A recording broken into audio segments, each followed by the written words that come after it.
ಮಣ್ಣಿನ ಮಗ ದೇವೇಗೌಡರು 1996ರಲ್ಲಿ ಅಂದು ಅವರು ಪ್ರಧಾನಿಯಾಗಿರುವಾಗ ಮಹಿಳಾ ಮೀಸಲಾತಿ ಮಸೂದೆಯನ್ನು ಮಂಡಿಸಿದರು. ಅದು ಅವರ ಕನಸಾಗಿತ್ತು. ಆಗ ಕಾಂಗ್ರೆಸ್ ಸರ್ಕಾರ ಅದನ್ನು ವಿರೋಧಿಸಿತು. ಇಂದು 30 ವರ್ಷದ ನಂತರ ನಮ್ಮ ದೇಶದ ಗೌರವಾನ್ವಿತ ಪ್ರಧಾನಿಯವರಾದ ನರೇಂದ್ರ ಮೋದಿಜಿಯವರು ಇತ್ತೀಚೆಗೆ ಸಂಸತ್ತಿನಲ್ಲಿ ಈ ಮಹಿಳಾ ಮೀಸಲಾತಿ ಮಸೂದೆಯನ್ನು ಮಂಡಿಸಿದರು. ಕಾಂಗ್ರೆಸ್ ಪಕ್ಷ ಮತ್ತು ಅದರ ಮಿತ್ರ ಪಕ್ಷಗಳು ಅದನ್ನು ಯಾವುದೇ ಒಂದು ಕ್ಷುಲ್ಲಕ ಕಾರಣವನ್ನು ಕ್ಷೇತ್ರ ಮರು ವಿಂಗಡಣೆಯ ಒಂದು ಕಾರಣವನ್ನು ಕೊಟ್ಟು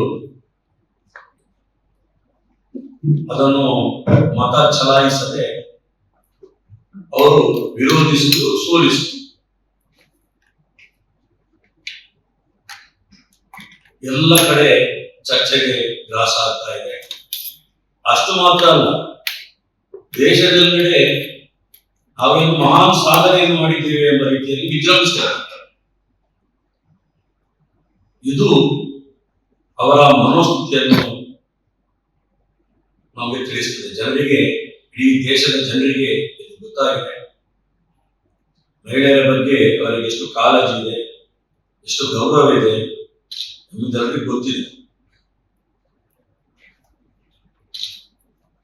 1973-74ರಲ್ಲಿ ಏನು ಕ್ಷೇತ್ರಗಳ ಪುನರ್ ವಿಂಗಡಣೆ ಆಗಿದೆ. ಆವಾಗಿನ ಜನಸಂಖ್ಯೆ ಎಷ್ಟು, ಇಂದು ನಮ್ಮ ದೇಶದ ಜನಸಂಖ್ಯೆ ಎಷ್ಟು, ಯಾವುದೇ ರಾಜ್ಯಕ್ಕೆ ಅನ್ಯಾಯ ಆಗದ ರೀತಿಯಲ್ಲಿ ಅದೆಲ್ಲದಕ್ಕೂ ಉತ್ತರ ಕೊಡಲು ಸಿದ್ಧರಿದ್ದಾರೆ. ಅನ್ಯಾಯ ಆಗದ ರೀತಿಯಲ್ಲಿ ಕ್ಷೇತ್ರ ಪುನರ್ ವಿಂಗಡಣೆ ಮಾಡಿ ಮಹಿಳೆಯರಿಗೆ ಒಂದು ಆ ಹಕ್ಕನ್ನು ಕೊಡುವ ನಿಷ್ಠೆ.